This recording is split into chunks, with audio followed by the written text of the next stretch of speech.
Halo, berjumpa lagi kita di acara wawancara Indoproges.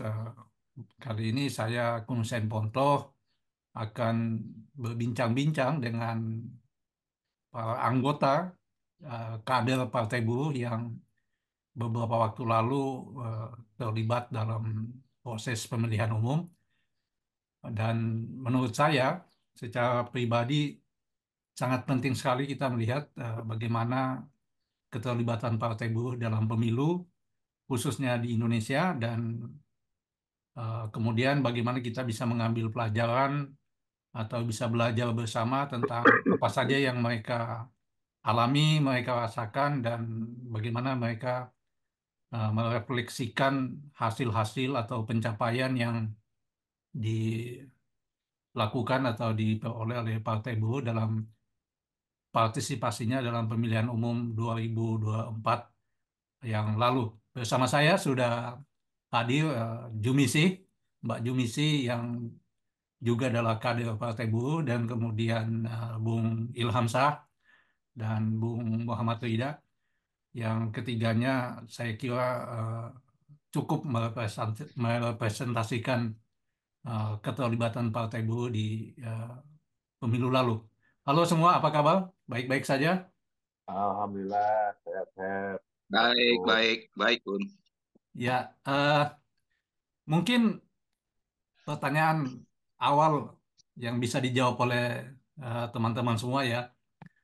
Eh, Bagaimana sebenarnya pengalaman kalian ya, pengalaman Anda ketika terlibat dalam proses pemilu yang lalu? Apa yang bisa diceritakan baik secara personal maupun sebagai kader partai yang memilih untuk terlibat dalam proses pemilu 2024 lalu? Silakan, mau mulai dari siapa? Mungkin Mbak Jumisi, silakan. Aku dulu, Ya, Buset. ya. Ya, terima kasih Mas Kun dan teman-teman. Kalau berbicara tentang pengalaman sebagai anggota Partai Buruh gitu ya, dalam konteks pemilu tahun ini, pengalaman sebagai pengalaman pertama sebagai warga negara yang punya partai sendiri itu jelas ya. Jadi ada rasa memiliki sebagai partai itu adalah modal awal bahwa kita adalah bagian dari penggagas gitu. Saya sendiri adalah kader di KPBI yang mana KPBI adalah bagian dari salah satu unsur di Partai Buruh gitu. Dari 11 inisiator KPBI adalah sebagai salah satu inisiator gitu dan tentu saja secara konfederasi kita menggunakan seluruh kekuatan kita untuk berpartai.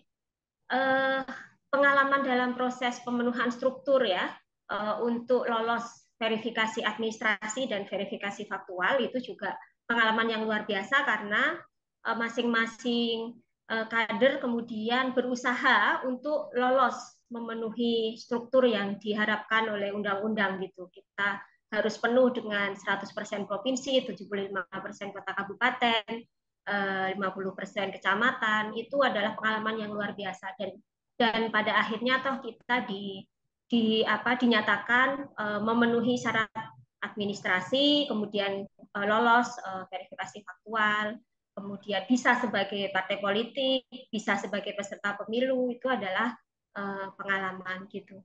Saya sendiri di Partai Buruh adalah sebagai deputi bidang perempuan gitu yang punya kesempatan untuk duduk di Partai Buruh di tingkat nasional. Jadi di awal-awal proses kita berkongres eh, itu adalah kesempatan bagi kita sebagai perempuan untuk punya suara sebagai personal di Partai Buruh dan secara organisasional yang berada dalam kepemimpinan di tingkat nasional gitu. Artinya itu adalah kesempatan gitu yang ada dan bisa dimanfaatkan secara demokratis oleh saya dan teman-teman perempuan di Partai Buruh untuk memunculkan ide dan gagasan-gagasan di Partai Buruh gitu.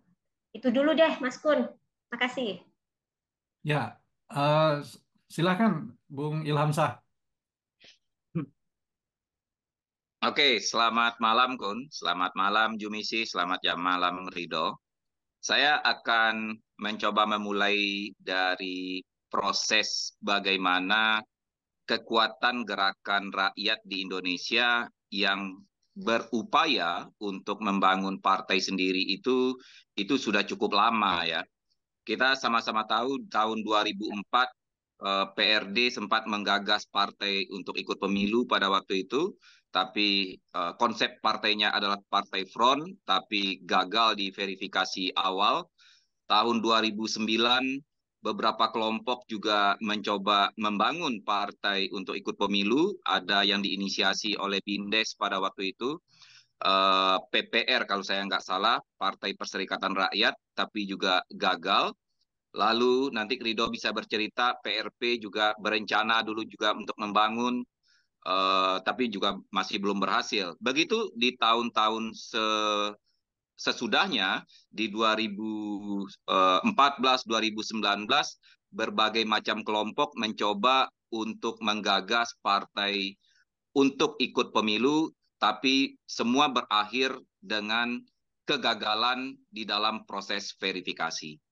Nah, kenapa selama ini kekuatan gerakan rakyat tidak mampu mengikuti proses verifikasi? Karena memang desain undang-undang pemilu ini memang dibuat sedemikian rupa oleh DPR tentunya, yang merupakan perwakilan dari partai-partai politik yang memperoleh kursi di parlemen.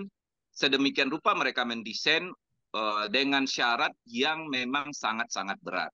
Tadi Jumisi sudah menyampaikan syarat struktur itu harus terisi semua, provinsi, kota kabupaten, kecamatan, jumlah keanggotaan, ditambah lagi dengan syarat-syarat administrasi yang merepotkan, ya syarat administrasi, masalah keberadaan kantor, kalau kantornya itu dikontrak, harus masa kontraknya itu harus sehabis pemilu gitu. Jadi syarat itu menurut saya memang didesain sedemikian rupa untuk memang menjegal munculnya kekuatan politik alternatif di negeri ini. Sehingga proses dari 2004 gerakan rakyat mencoba membangun selalu berakhir dengan kegagalan.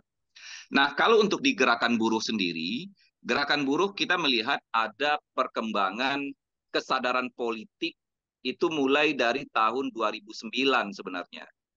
Kalau dari unsur Serikat Buruh Progresif, upaya untuk membangun partai itu dari tahun 2004 itu terus berkampanye, terus berpropaganda.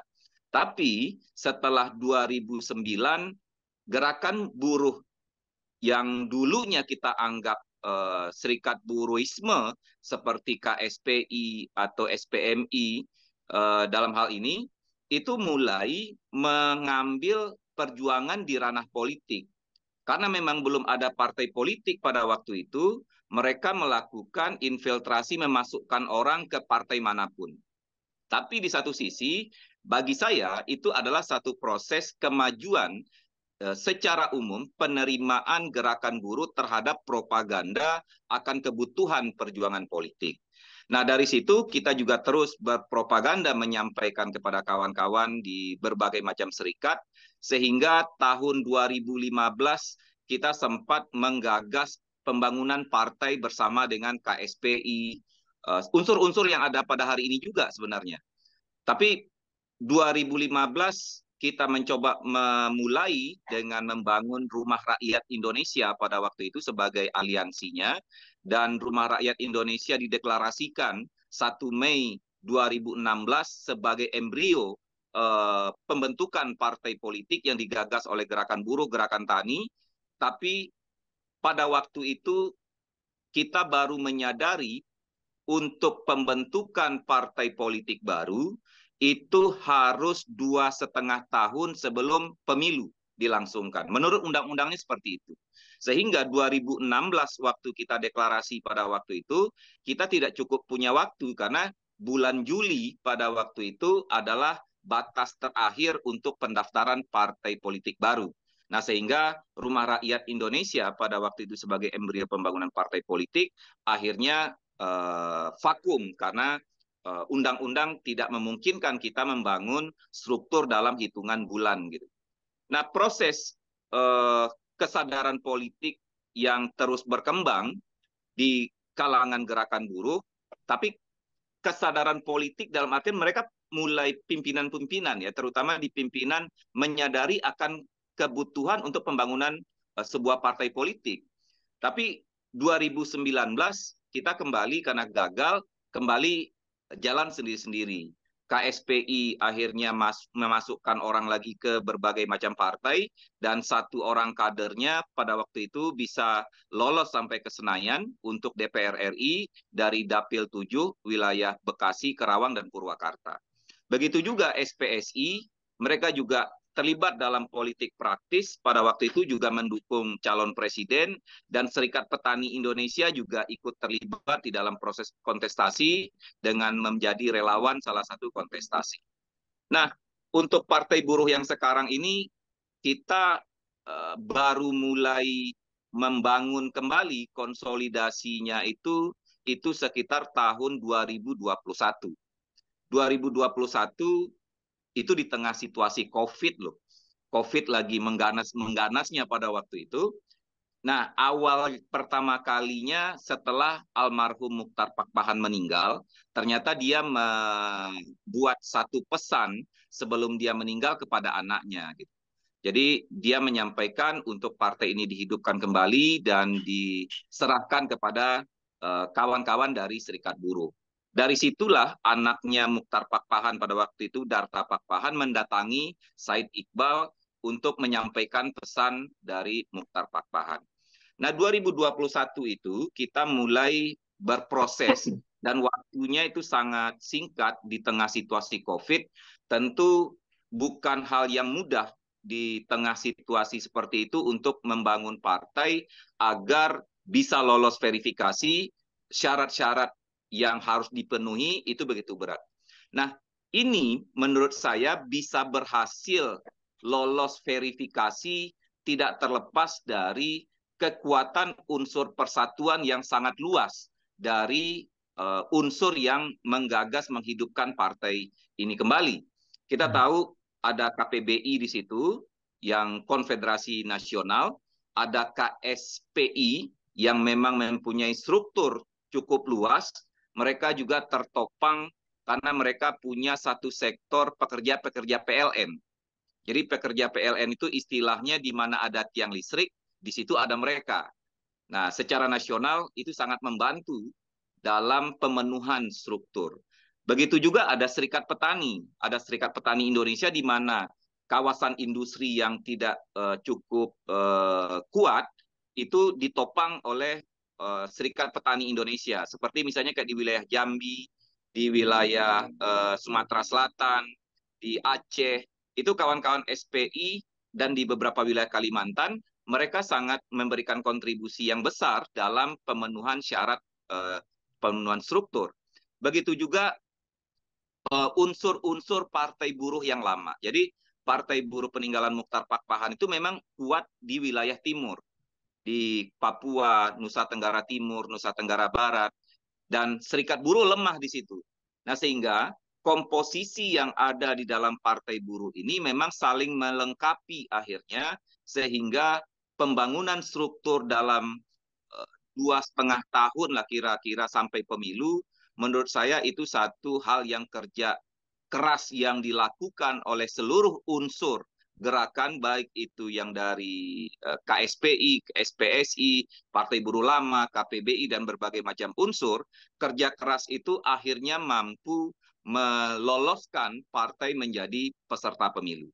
Jadi yang menarik ya, Partai Buruh ini kalau kawan-kawan memplesetkan itu partai Zoom. Jadi satu manfaat baru juga karena di situasi COVID yang penuh keterbatasan, baik itu keterbatasan pada waktu itu kan orang tidak bisa berinteraksi secara langsung, juga keterbatasan dana karena memang untuk melakukan konsolidasi itu tentu membutuhkan, kalau seandainya dikumpulkan orang tentu membutuhkan biaya yang besar. Nah, pengenalan Zoom ini kan memang masifnya di kita ini kan pada saat COVID. Nah, Zoom ini menjadi satu alat untuk mengkonsolidasikan partai yang dalam 1 minggu itu bisa 2-3 kali rapat Zoom secara nasional maupun per teritorial dilakukan oleh partai, memastikan bagaimana semua persyaratan-persyaratan administrasi itu bisa terpenuhi. Dan yang menariknya, kalau menurut saya, dan mungkin saya nggak punya data pasti, tapi perkiraan saya, 80% dari unsur yang masuk di dalam partai buruh, yang terlibat di dalam proses pembangunan, itu adalah orang-orang yang baru pertama kali terlibat dalam proses politik elektoral. Jadi ini pengalaman baru, kayak misalnya di kawan-kawan di Serikat Buruh gitu ya, tentu kalau selama ini mereka cuma hanya menjadi caleg dari partai lain gitu, partai yang sudah ada. Nah, tapi proses membangun partai ini kita harus memenuhi persyarat, akhirnya kerja keras pengetahuan baru yang kita dapatkan dari proses itu menurut saya menjadi satu pembelajaran yang sangat baik bagi seluruh orang yang terlibat di dalam proses. Akhirnya kita memang akhirnya menjadi tahu bahwa sistem yang dibuat sedemikian rupa ini memang sengaja didesain memang untuk berupaya untuk menjegal. Nah, dalam kerangka pembangunan ini Anda bisa bayangkan ya, kalau satu kecamatan saja kita gagal atau kurang, artinya kita tidak akan lolos verifikasi. Kita sama-sama tahu bagaimana Indonesia ini sebagai negara kepulauan yang jarak, kalau di Jakarta kita relatif aman gitu ya. Tapi orang mungkin yang tidak terlibat dalam proses, kalau dia tidak akan tahu dan tidak akan merasakan bagaimana sulitnya membangun struktur di wilayah-wilayah timur Indonesia. Di Papua, Nusa Tenggara Timur, Nusa Tenggara Barat, di Maluku Utara gitu. Itu daerahnya daerah kepulauan, sinyalnya juga di beberapa tempat kadang-kadang ngadat gitu ya, karena BTS-nya dikorupsi, jadi kompleks gitu. Tapi kerja keras, semangat yang muncul dari kawan-kawan yang terlibat di dalam proses partai buruh ini, meskipun mereka tidak punya pengalaman sebelumnya membangun partai, tapi digembleng setiap minggu bisa 2 kali, 3 kali, akhirnya kita bisa lolos menjadi peserta pemilu. Ya. Karena di dalam verifikasi, baik itu terutama verifikasi administrasi ya, verifikasi administrasi itu relatif kita masih bisa menyelesaikan gitu. Tapi yang beratnya itu kan di saat verifikasi faktual. Misalnya verifikasi keanggotaan, karena partai politik pada umumnya gagal pada saat verifikasi faktual. Terutama nanti gagalnya lagi syarat keanggotaan. Jumlah keanggotaan di setiap kota kabupaten 1.000 atau 1/1000. Nah, di situ kebanyakan partai gagal karena dia harus verifikasi. Apalagi kemarin itu ada satu sistem baru lagi yang memberatkan. Kalau dulu verifikasi, kalau orangnya tidak ditemukan, kan diganti. Nah, penggantinya bukan 1 orang diganti 1, tapi 1 bisa diganti 10 orang. Nah, jadi pelajaran itu menurut saya menjadi satu hal yang sangat penting ya, itu di dalam proses pembangunan. Kedua, tentu tidak mudah karena terdiri dari banyak kelompok yang latar belakangnya berbeda. Kalau seandainya kepemimpinan di dalam pembangunan partai ini tidak kuat, tentu selalu akan ribut. Iqbal, dia cukup, menurut saya sangat bagus di dalam kepemimpinan untuk memastikan kedisiplinan seluruh jajaran partai. Itu proses itu kan apa ya, menurut saya dia cukup telaten, dia cukup bagus di dalam bagaimana mengawal proses ini sehingga praktis tidak ada konflik di dalam proses ini. Padahal unsurnya itu ada 11 organisasi. Dan itu menurut saya bukan hal yang mudah. Jangankan 11 unsur yang berbeda, satu organisasi saja dalam situasi yang dikejar target itu kadang-kadang menimbulkan banyak friksi. Dan kita yang ada di Partai Buruh mampu melewati itu tanpa ada konflik yang berarti berbeda pendapat, berdiskusi itu wajar ya. Tapi praktis tidak ada konflik. Nah, menurut saya itu tidak terlepas dari juga kepemimpinan yang harus kita akui. Iqbal berhasil memimpin, memberikan contoh kepemimpinan teladan kepemimpinan yang baik di dalam proses pembangunan partai sehingga partai ini bisa lolos menjadi peserta pemilu baik verifikasi administrasi maupun verifikasi faktual. Ya, Nah, selain dari itu, ya mungkin sampai di situ dulu ya, dari saya. ya. Jadi cita-cita pembangunan partai sekian tahun itu akhirnya berhasil sampai bisa lolos dan ini nanti pengalaman baru lagi bagi kita dalam proses selanjutnya gitu. Ya, menarik sekali tadi apa yang disampaikan oleh baik Jumisi maupun Ilham Shah soal pengalaman partai ya. Ya, ada tantangan soal administrasi dan itu bukan hal yang sangat mudah. Terus kemudian juga ada soal kepemimpinan dalam partai yang bisa apa mengawal proses penyelesaian administratif ini eh, bisa dilewati dan berjalan dengan baik. Nah, Rido mungkin ada yang bisa ditambahkan selain dua hal utama yang sudah disampaikan oleh dua kawan tadi. Silakan, Dok. Iya, terima kasih, Kun. Kalau refleksi saya sih ngelihat gimana pengalaman apa ya, pengalaman personal dan juga pengalaman teman-teman kolektif juga sebagai bagian dari gerakan rakyat adalah untuk pertama kalinya ada ruang gitu untuk kita ngomong sesuatu yang biasa kita di ruang-ruang terbatas tentang politik kelas, itu ternyata kita punya ruang yang lebih gede dan dalam skala yang lebih gede juga gitu.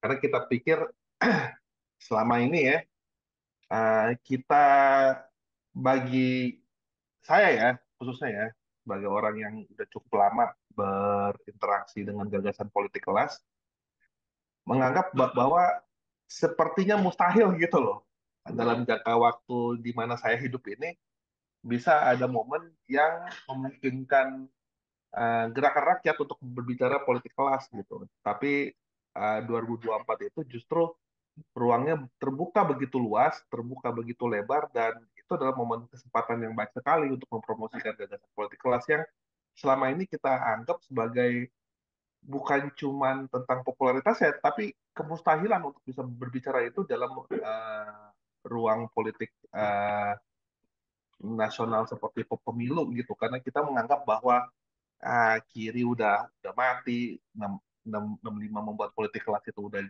jadi nggak relevan lagi dan lain-lain gitu. Tapi justru karena keberhasilan Partai Buruh sebagaimana yang dijelaskan oleh Jumisi dan juga Ilham Shah di sini mengenai kegigihan kolektif dari gerakan buruh itu juga itu sendiri yang ingin memastikan bahwa mereka memiliki apa ya kendaraan politiknya sendiri, justru itu menjadi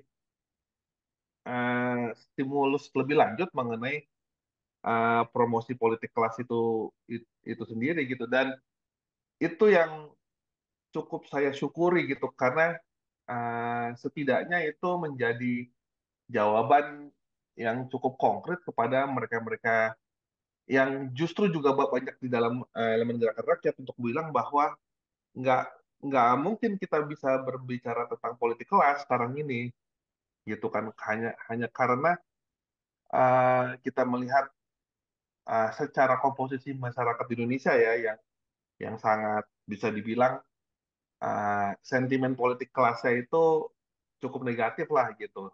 Bahkan di dalam formasi kita sendiri masih banyak juga yang masih belum terlalu paham tentang politik kelas karena pengalaman mereka untuk berinteraksi dengan politik ya sedikit banyak di apa ya dibentuk oleh pengalaman-pengalaman politik yang sifatnya anti kelas itu sendiri gitu, dan saya pikir di situ yang membuat momen 2024 itu kemarin cukup menarik gitu karena tanpa ada hambatan apapun, eh, khususnya kita yang berasal dari elemen progresif ya begitu begitu luas gitu loh untuk mempromosikan gagasan politik kelas gitu. Walaupun tentu ada perdebatan gitu tuh mengenai konten itu sendiri karena kadang-kadang eh, kelas mana sih yang yang dimaksud itu. Tapi setidaknya bagi kita politik kelas dalam arti politik yang mencoba untuk membawa agenda kelas-kelas yang tertindas menjadi eh, terbuka luas pada saat kampanye 2024 kemarin itu. Nah, problem bahwa dia kemudian belumlah bisa menjadi dukungan suara itu menurut saya problem yang lain gitu karena itu sangat terkait sekali dengan kontestasi yang real, konfigurasi sosial yang konkret seperti apa dan kadang-kadang nggak bisa dibilang bahwa itu justru menunjukkan bahwa agenda politik kelas itu apa ya sesuatu yang eh, nggak diterima oleh masyarakat gitu. Jadi bagi saya sih tantangan kedepannya tentu adalah bagaimana membuat apa propaganda mengenai politik kelas ini menjadi lebih sistematis dan Bung Ilham saya udah memberikan insight gitu. Problem kita terlibat dalam pemilu 2024 kemarin adalah harus diakui terlalu banyak kita justru berjibaku dengan problem masalah-masalah yang sifatnya administratif gitu kan, urusan verifikasi faktual, pendaftaran dan lain-lain yang itu akhirnya membuat sebagai partai ketika kita sudah masuk ke masa-masa kampanye belum siap untuk mempersiapkan infrastruktur yang sifatnya programatik secara lebih lebih apa ya lebih kuat gitu dan berarti bukan hanya cuma ada dokumen tentang 13 program perjuangan tapi juga memastikan bahwa setiap orang yang kemudian bertanggung jawab untuk berkampanye itu bukan cuma hafal 13 program itu tapi bisa menerjemahkannya dalam bahasa-bahasa keseharian kandidat itu sendiri gitu makanya nggak heran pada masa saya kemarin kampanye di mana saya banyak apa ya ditandemkan dengan kawan-kawan yang lain masih banyak teman-teman caleg itu sendiri yang kesulitan untuk menerjemahkan 13 program perjuangan yang menjadi platform Partai Buruh itu sendiri gitu. Makanya selalu diminta, ayo dong Bung, datang untuk ikut karena saya mau sosialisasi tentang nyoblosnya, tapi programnya Bung ya, gitu dari kelompok Bung ya, gitu. Nah itu kan menunjukkan bahwa sebenarnya adalah masih banyak di dalam elemen internal Partai Buruh sendiri yang sebenarnya masih belum memiliki kapasitas untuk bisa mereproduksi gagasan tentang politik kelas yang sebenarnya adalah menjadi bagian penting dari politik Partai Buruh gitu. Dan bagi saya ini bukan tentang kognisi gitu, tapi tentang proses dalam internal partai itu sendiri yang harus diakui banyak didominasi oleh problem-problem administratif yang akhirnya melupakan problem-problem yang sifatnya ideologis ini gitu. Nah, jadi ya bagi saya ini adalah masalah kesejarahan itu sendiri dan kesimpulan yang diambil adalah memang kita nggak bisa bertarung pemilu dalam pola pikir yang jangka pendek gitu. 2024 memang kita bisa dibilang nggak mampu untuk mencapai target yang sudah ditetapkan, tapi bukan berarti 2024 adalah akhir dari segalanya gitu. Justru kita melihat 2024 sebagai ruang apa ruang trial and error dan dari sana bisa bisa kelihatan bahwasanya hal apa yang harus diperbaiki yang mana memungkinkan kita untuk bisa menjadi lebih baik dalam melakukan pertarungan politik di tahun 2029 nanti gitu. Ya, Jadi kita stop di situ dulu ya. ya, jadi evaluasinya adalah ada ruang untuk politik kelas, tapi kita butuh mesin organisasi yang lebih siap dan lebih kuat dalam pertarungan 2029 nanti. Ya, uh, jadi tadi uh, kawan-kawan sudah menjelaskan pengalaman partai ya terlibat dalam proses pemilu lalu. Nah, sekarang saya ingin masuk ke persoalan yang lebih personal lah. sebagai anggota partai ya, ini kan sebagian besar dari atau kalian bertiga ini kan kecuali Wido mungkin ya, Jumisi sama Ilham Shah kan ini berangkat dari serikat, kemudian membangun partai. Secara personal, apa tantangan terbesar ketika terjadi transformasi itu? Ya, transformasi dari berserikat kemudian berpartai. Ini kan dua dua organ politik yang berbeda kan. Cara kerjanya berbeda, programnya berbeda, capaiannya berbeda, tujuannya juga berbeda, eh, interaksinya juga berbeda gitu. Secara personal apa yang paling menarik dan paling menantang dari keterlibatan selama proses pemilu itu? Jumisi, silakan Jumisi, kembali lagi ke Jumisi ini. Ya, baik Mas Kun. Tentu saja kami kaget ya. Terus terus terang diakui bahwa kita kaget dengan kerja-kerja yang sangat banyak gitu. Jadi sebagai serikat kan kita kerja mengadvokasi, melakukan pendidikan, kerja-kerja keorganisasian itu kan setiap hari gitu. Jadi kagetnya itu adalah di luar kerja harian itu juga ada kerja partai yang butuhnya harian juga gitu. Jadi tantangannya adalah berbagi energi, berbagi waktu, berbagi konsentrasi, termasuk berbagi orang gitu.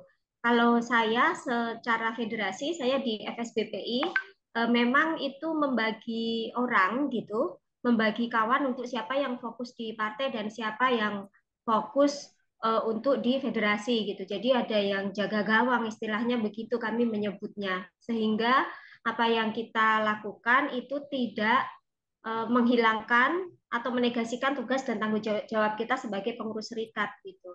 Nah, itu yang utama menurutku gitu. Karena saya juga punya pengalaman sebelumnya ya. Sebelumnya saya adalah kader PRD gitu yang dulunya berpartai bersama Popor di tahun 2004 dan bersama Papernas di tahun 2007 ya, terakhir 2007 gitu. Tentu saja saya tidak mau punya pengalaman anggota saya merasa tidak diperhatikan gitu. Jadi kemudian kami berbagi orang untuk jaga gawang. Nah, waktu itu ada pembagian siapa yang di partai, sekjen saya Damar Panca itu untuk kita fokuskan untuk di partai termasuk saya sendiri. Di awalnya seperti itu. Kemudian kawan Dian Septi itu sebagai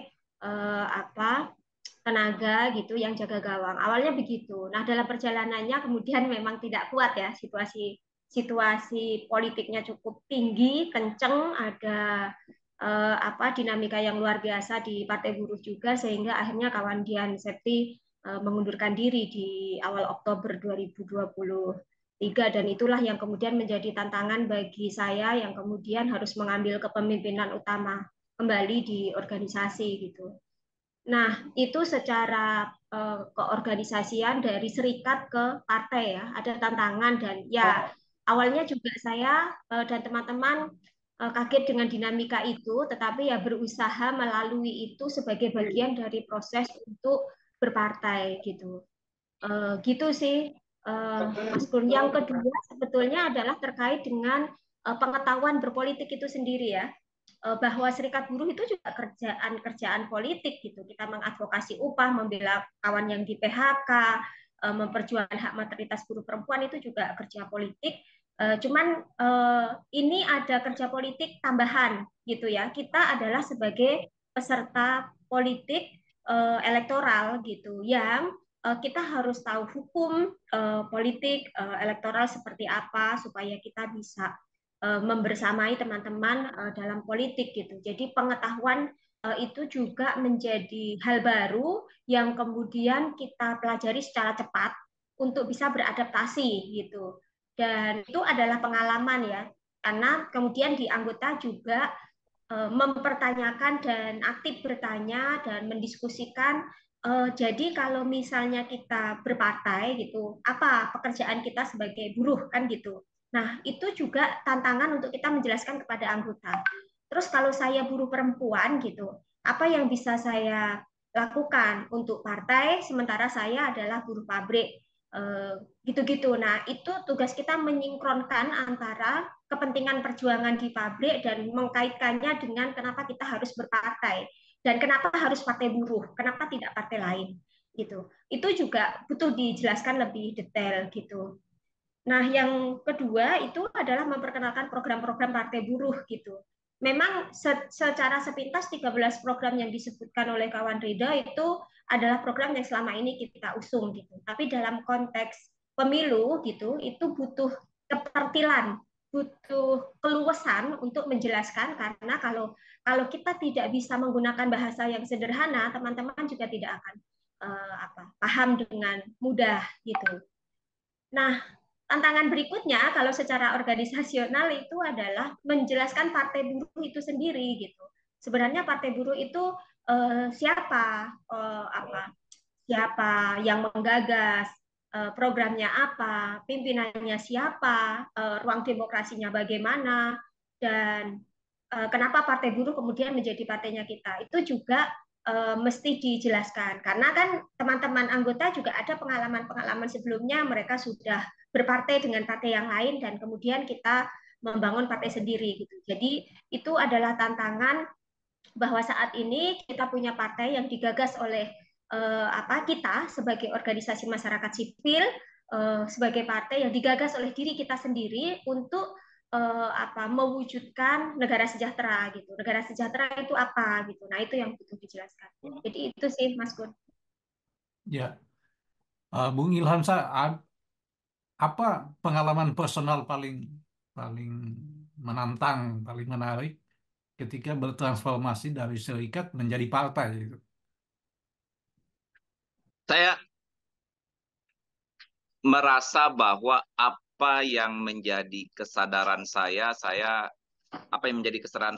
ternyata saya pikir kan kita pimpinan, apa kesadaran kita, apa keputusan organisasi, itu nanti di anggota juga akan lebih mudah untuk menjelaskan. Ternyata tidak, ternyata. Jadi, gap pemahaman kesadaran antara pimpinan serikat dengan anggota di lapisan paling bawah, massa kita, itu ternyata masih jauh. Sehingga kesulitan-kesulitan kita di dalam proses terutama verifikasi itu tadi mendorong mereka untuk menjadi pengurus partai, mendorong mereka untuk mendaftar menjadi anggota partai. Akhirnya kita dihadapkan pada realita bahwa ternyata kesadaran kita tidak bisa kita samakan dengan kesadaran massa. Dari situ kita berpikir, saya paling tidak berpikir, ternyata kita butuh metode apa yang paling efektif untuk memberikan pendidikan massal kepada anggota kita, terutama di serikat buruh, sehingga sambutan mereka harusnya kan dengan lahirnya partai yang diinisiasi oleh organisasinya sendiri, harusnya kan menimbulkan euforia, menimbulkan partisipasi yang tinggi dari anggota. Tapi ternyata tidak. Saya, buruh santai-santai saja. Kadang-kadang bahkan ada yang mengatakan, nanti juga sama aja dengan partai lain, gitu loh. Jadi paling tidak bagi saya ini menyadarkan kita bahwa butuh metode yang lebih efektif untuk memberikan pendidikan politik atau propaganda politik tentang pentingnya partai politik di jajaran anggota kita sampai level paling bawah kepada seluruh anggota. Karena tanpa ada kesadaran yang disampaikan Ridho tadi, kesadaran kelas sampai ke tingkatan anggota, akan sulit bagi kita untuk mendorong partisipasi politik dari akar rumput. Ini menjadi PR besar bagi kita, karena kita tidak melihat euforianya yang saya bilang tadi, terlibatan di dalam struktur, keanggotaan, dan segala macam. Itu yang pertama. Yang kedua, di dalam bagaimana transformasi dari serikat buruh, tentu di saat kita sedang menghadapi COVID, di mana pada waktu itu banyak kasus PHK, banyak kasus kawan-kawan yang sedang dirumahkan karena kondisi pada waktu itu, di satu sisi kita juga dikejar oleh waktu untuk pemenuhan syarat verifikasi. Nah, ini menjadi pengalaman tersendiri kalau menurut saya, di tengah situasi kita harus bagaimana mengadvokasi anggota, mengawal proses-proses kasus di berbagai macam basis. Di satu sisi kita juga harus mengejar pemenuhan syarat-syarat administrasi. Nah, ini menjadi satu problem tersendiri karena kita berangkat membangun ini di tengah situasi yang tidak normal pada saat itu. Nah, pengalaman lain menurut saya yang menarik ya, ada yang memberikan harapan gitu bagi kita itu kawan-kawan yang memang sudah tercerahkan, yang memang sudah mempunyai satu kesadaran lebih maju, itu kerja militansi mereka itu saya salut ya. Di tengah situasi itu, tapi ini belum massal gitu ya, tapi sudah ada kita kader-kader yang memang sudah punya kesadaran itu, dan siang malam kerja memenuhi semua persyaratan itu tanpa modal, dan mereka mengeluarkan uang dari kantong mereka sendiri. Mereka jalan, mereka kebutuhan-kebutuhan apa mereka tanggung sendiri. Nah, hal-hal kayak gitu tuh yang membuat kita selalu punya harapan bahwa keinginan untuk perubahan itu harusnya seperti itu gitu. Nah, saya membayangkan kalau seandainya mayoritas anggota kita ini sudah mempunyai kesadaran model seperti itu, tentu kita akan bisa melihat satu hal yang berbeda dengan situasi sekarang ini. Nah, itu yang menggembirakan, muncul, ya, meskipun belum masif, tapi sudah muncul kader-kader dari kelas pekerja itu sendiri yang menginisiasi banyak hal dalam kerangka kerja politik. Dan itu satu hal yang menggembirakan. Proses ini melahirkan kader dari kelas proletariat yang memang sadar akan tugas tanggung jawab dia sebagai kelas pekerja dalam kerja-kerja politik. Dan tentu ini harapannya bisa menjadi bola salju ke depan, semakin banyak, semakin banyak, semakin banyak lapisan kelas pekerja yang sadar, militan, melakukan kerja-kerja politik dan kerja-kerja propaganda, dan tentu itulah yang akan menjadi harapan besar bagi kita ke depannya. Ya, Mungkin itu dari saya. ya. Wido, kan kita tahu bahwa Anda sebelumnya adalah anggota Partai Rakyat Pekerja ya, bahkan pengurus di partai tersebut, dan kemudian menjadi anggota Partai Buruh yang terlibat dalam proses pemilu. Ya, apa pengalaman personalmu yang paling menantang, paling menarik dari proses berpartai yang tidak ikut pemilu dan kemudian menjadi anggota dari sebuah partai yang ikut pemilu gitu loh. Ini apa yang paling menarik secara personal gitu? Iya, mungkin sedikit klarifikasi dulu ya tentang PRP ya. Dia dia bukan partai elektoral gitu. Jadi semenjak dia bukan partai elektoral, banyak aktivitas politiknya justru sangat dekat sama aktivitas rutin dari serikat gitu ya. Seperti kita tahu, PRP sebagai organisasi justru karena dia sifatnya adalah mencoba untuk mendorong politisasi gerakan buruh ya, maka semenjak mereka nggak terlibat banyak dalam politik formal, maka kerjaan utamanya justru adalah pendidikan politik bagi serikat gitu loh. Jadi uh, sebenarnya kalau dibilang apa ya, posisi saya itu berbeda dengan Ilham Shah dan juga Jumisi rada rada keliru gitu. Justru apa yang dialami saya dalam ruang PRP itu nggak jauh beda dengan apa yang teman-teman serikat lakukan gitu. Karena pada akhirnya sebagai organisasi kelas pekerja ya, organisasi politik kelas pekerja, karena dia nggak ada ruang politik, maka dia kesehariannya justru adalah membantu proses propaganda pendidikan politik yang ada di Serikat. Gitu. Jadi informasi-informasi yang dibilang Junisi, Ilham saya terkait dengan aktivitas rutin Serikat itu hal yang juga dialami kita di PRP. Yang membedakan mungkin adalah tentang skala kerjanya aja gitu. Yang jadi apa agendanya PRP kemudian adalah bagaimana mendorong agar semua aktivitas dari serikat itu bisa diterjemahkan jadi program-program politik yang bisa diperjuangkan bersama-sama gitu ya kan. Makanya semenjak tahun 2013 gitu PRP misalnya ya selalu memperjuangkan apa yang disebut dengan perlindungan sosial transformatif gitu yang sebenarnya adalah uh, mencoba untuk melakukan kulminasi pengetahuan dari agenda normatif serikat untuk bisa diterjemahkan sebagai agenda politik yang universal gitu. Dan di sana ruang-ruang ininya apa ya?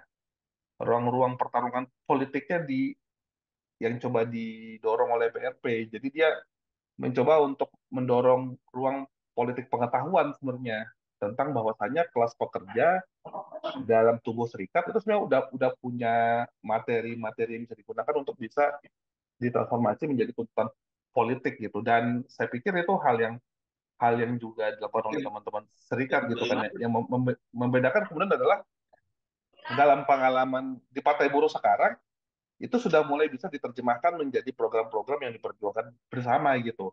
Kalau di PRP sebelumnya kita kesulitan ya untuk bisa memastikan bahwa serikat itu bisa mengusung agenda yang diusung oleh oleh PRP itu sendiri, tapi dalam ruang Partai Buruh bukan cuma serikat yang juga harus mulai memperjuangkan 13 program perjuangan itu sendiri yang merupakan adalah program politik, tapi mereka menjadi aktor utama perjuangan program 13 program itu gitu. Nah, kalau ditanya mengenai apa bedanya dalam ruang partai buruh yang ada sekarang dibanding PRP, tentu yang sebagian oleh dijelasin tadi ya, ruang politiknya jadi lebih luas ya kan gitu. Mungkin Karena mungkin bukan bedanya, tapi pengalaman uh, personal gitu ya, pengalaman personal dari eh, sebelumnya aktif di sebuah partai yang tidak ikut pemilu dan kemudian sekarang aktif di partai yang oh ikut pemilu. Pengalaman ya personal yang paling menantang itu apa? Ini kan dua dua ya organ yang kalau pengalaman berbeda kan? pengalaman personal yang paling menantang adalah uh, ruang propagandanya lebih lebih luas gitu ya. Kalau selama ini kan di PRP bisa dibilang interaksi propagandanya adalah bisa dibilang ya komunitas progresif itu sendiri gitu. Jikapun kita terlibat dalam organisasi massa, kebanyakan adalah organisasi massa yang sudah memiliki setidaknya kedekatan organisasional dengan PRP gitu, seperti misalkan dengan KASBI, dengan KS dan lain-lain, dan bahkan dengan KPB itu sendiri gitu. Nah, tapi dengan adanya legalisasi keterlibatan politik lewat pengakuan sebagai peserta ini, ya saya jadi harus berinteraksi dengan kelompok masyarakat yang lebih luas gitu, bukan cuma kelompok progresif, bahkan juga kelompok non progresif, bahkan kelompok-kelompok yang selama ini kita anggap sebagai nggak nggak progresif sama sekali gitu. Dan di sanalah ruang tantangannya pada bagaimana kita bisa yang dibilang Jumisit tadi mentranslasikan gitu gagasan-gagasan yang biasa kita pakai ke kelompok-kelompok masyarakat yang kita identifikasi sebagai progresif ke kelompok-kelompok yang non progresif ini dan itu punya tantangan sendiri karena cara pandang mereka dalam melihat kenyataan berbeda 100% gitu dengan apa yang kita anggap sebagai kelompok-kelompok masyarakat progresif. Mereka belum terbiasa melihat melihat apa ya kesetaraan sebagai sebagai bukan cuma sebagai sebagai prinsip gitu, tapi sebagai hal yang harus diperjuangkan sama-sama gitu. Karena kenyataan keseharian dari banyak kelompok masyarakat ini adalah ya pengalaman mereka subordinasi, pengalaman mereka untuk ditindas dan seringkali karena pengalaman keseharian itu menjadi semacam fakta bahwa ya inilah situasi sosial yang harus diterima gitu kan. Dan itu yang membuat akhirnya kenapa ketika kita katakanlah ketika saya banyak terlibat dalam kelompok-kelompok masyarakat seperti ini, ya harus ada, bukan cuman menyamakan frekuensi pengetahuan yang mereka punya, tapi juga bahkan kita harus secara lebih lebih taktis mengubah gaya artikulasi kita itu sendiri gitu. Dan di sanalah kadang-kadang gagasan yang tadinya sangat sangat radikal gitu ya, kadang-kadang ya memang nggak bisa langsung disampaikan ke kelompok masyarakat ini gitu. Tapi bagi saya sih yang terpenting adalah bukan tentang apa ya pertemuan sekali dua dua kalinya itu sendiri, tapi melihat bahwasannya ruang politik yang disediakan oleh apa ya eh, oleh sistem politik formal itu sebenarnya adalah ruang politik yang harus selalu bisa diintervensi terus-menerus gitu. Dan untungnya dengan kita menjadi lebih terbuka, formal, diakui oleh aturan, yang membuat kita bisa dimungkinkan untuk bisa berinteraksi secara terus-menerus gitu loh. Itu yang nggak dipunyai oleh organisasi yang sifatnya eh, tidak formal terlibat dalam pemilu. Karena organisasi yang nggak formal terlibat dalam pemilu, dia harus membangun kedekatan dulu gitu loh. Sedangkan untuk bisa masuk ke dalam ruang yang ada, ruang sosial yang ada dalam masyarakat. Sementara dengan kita menjadi peserta pemilu, justru kita sudah dengan sendirinya memiliki ruang itu gitu. Kita tinggal bilang aja bahwa kita adalah partai buruh, kita mau melakukan pendidikan politik, walaupun kita tentu harus bernegosiasi ya dengan hierarki yang ada di bawah masyarakat itu. Dalam arti kita harus tetap berbicara dengan pihak RT RW, berbicara dengan tokoh masyarakat dan lain-lain. Tapi karena posisi kita sudah legal, justru memungkinkan kita untuk bisa memiliki relasi yang lebih lebih dijamin oleh aturan undang-undang dibandingkan organisasi yang belum memiliki legalitas dalam rangka terlibat dalam politik elektoral itu.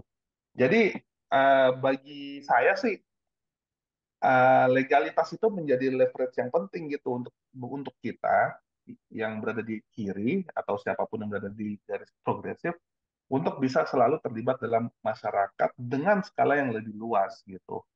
Dan itu yang menjadi uh, hal yang menurut saya patut patut di garis bawahi, bahwasanya dengan adanya legalitas ini kita bisa berbicara dengan masyarakat yang lebih luas, yang akhirnya membuat gagasan yang selama ini kita bicarakan di ruang-ruang terbatas memiliki audiens yang lebih luas juga kan gitu.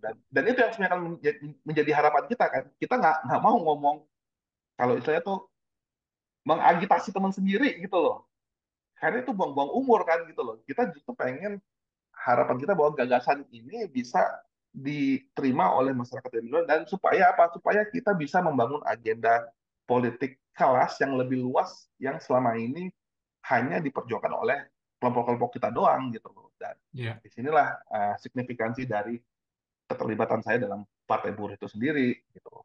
ya. Eh, Sebenarnya apa?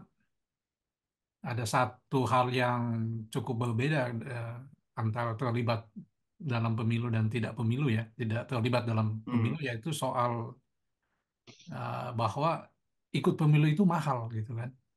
Hmm. Uh, dan saya tidak mendengar ada persoalan persoalan buat buat kalian itu rasanya itu bukan hal gitu loh, sehingga nggak muncul itu bahwa wah ini ikut pemilu ini mahal sekali, bukan bukan bukan hanya buat secara organisasi tapi secara personal, dan gimana mengatasi itu gitu loh.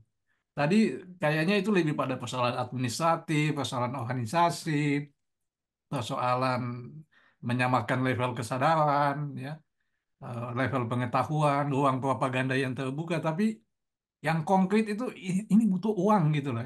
Saya punya adik gitu ikut pemilu, waduh itu gila-gilaan itu. Hmm. Dan dia boleh diklaim sebagai apa caleg yang paling paling kecil duitnya gitu kan, karena saya wanti-wanti nggak boleh main uang gitu kan, dan itu dampaknya besar dalam dalam pemungutan suara gitu. Banyak pengalaman seperti itu, tapi itu tidak muncul sebagai sebuah concern tampaknya buat kalian gitu loh, bahwa ini ikut pemilu itu mahal gitu ya.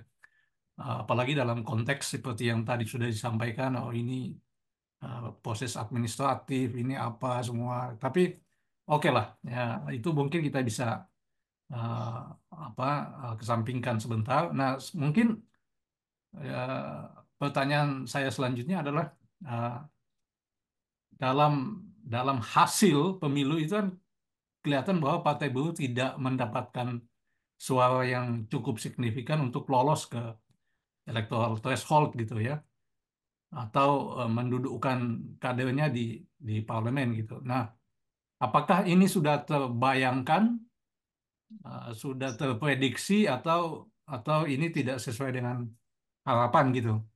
Jadi eh, apa apa menurut kalian yang menyebabkan Partai Buruh kok nggak lolos electoral threshold, atau kader-kadernya tidak tidak mendapatkan suara yang cukup untuk untuk duduk di dalam parlemen gitu?